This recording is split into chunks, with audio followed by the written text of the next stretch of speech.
Newsletter with Rakesh Ranjan में आपका स्वागत है। आज बात करेंगे एजेंडा राहुल का, तेजस्वी का, वाम दलों का लागू कर रहे हैं नरेंद्र मोदी, नीतीश कुमार। तो पाटलिपुत्रा यूनिवर्सिटी के एसोसिएट प्रोफेसर हैं हेमंत कुमार झा। हेमंत कुमार झा ने इसका खास तौर से विश्लेषण किया है। आप नौकरियों की वैकेंसी निकालो, उसकी क्रेडिट लेने के लिए हाथ पांव मारो, लेकिन क्रेडिट है कि वह उनके आंगन में पहुंच ही जाएगी जिन्होंने रोजगार को अपना एजेंडा बनाकर इसे विमर्श के केंद्र में ला दिया था। अब तो सुनते हैं कि अग्निपथ के राही अग्निवीरों की सेवा शर्तें भी कई सकारात्मक सुधार शर्तों में भी कई सकारात्मक सुधार किए जाने की चर्चा है। क्या आप अग्निवीरों को विमर्श का विषय बनाने में राहुल गांधी से क्रेडिट छीन सकते हैं? ये बड़ा सवाल है। बिहार की एनडीए सरकार आजकल कस्में खा रही है कि वह 10 लाख सरकारी नौकरियां देकर ही दम लेगी। इतनी नौकरियां दे देगी तभी विधानसभा चुनाव में वोट मांगनी जाएगी। रिक्तियां तलाशी जा रही हैं, निकाली जा रही हैं। एनडीए सरकार को इसके लिए थैंक्स।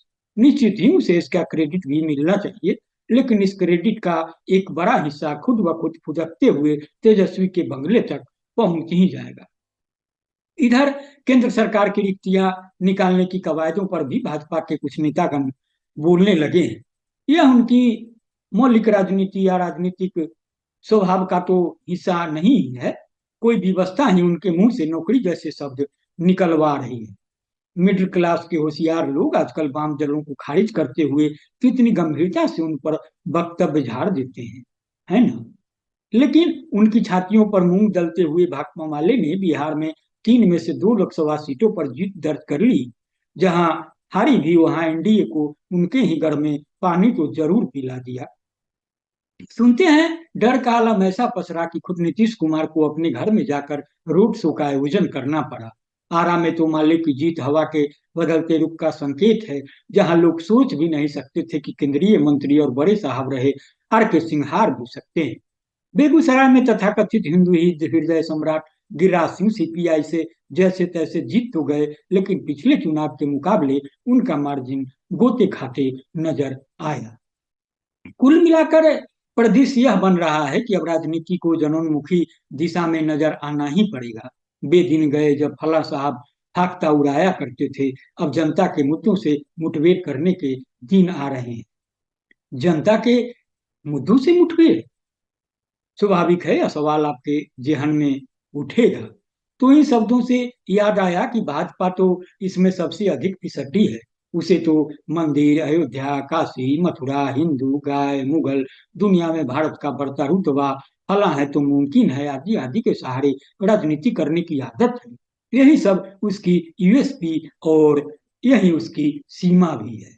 लेकिन जब जनता के मुद्दों से मुठभेड़ करने की बारी आती है तो लफाजियां बेकाम साबित होने लगती हैं। अब भाजपा क्या करे? उसे मुख्यधारा में बने रहने के लिए बदलना होगा या जमींदोज हो जाने के लिए तैयार होना होगा। कोई नहीं कह सकता कि राहुल, तेजस्वी या अखिलेश के पास वह स्किल है कि वे रोजगार या महंगाई या जीवन से जुड़े अन्य मौलिक मुद्दों पर सफल होंगे ही। यह समय बताएगा। उनकी सफलता यही है कि उन्होंने इन्हें विमर्शों के केंद्र में स्थापित किया और अजय दिख रही भाजपा को बैकफुट पर ला दिया। मोदी फिर राज करने आ गए, लेकिन अब जमाना उनका नहीं है। अब जमाना राहुल गांधी का है। नीतीश कुमार अपनी प्रासंगिकता के लिए हाथ पांव मार रहे हैं, उनके सलाहकार माथा लगा रहे हैं, लेकिन अब जमाना तेजस्वी का है। सत्ता में आए या ना आए, बिहार की राजनीति के केंद्र में अब तेजस्वी यादव रहेंगे। बाकी उनकी मेहनत, उनकी दूरदृष्टि। तो यह कोई मामूली बात नहीं है कि जमाना अब राहुल तेजस्वी की ओर देख रहा है।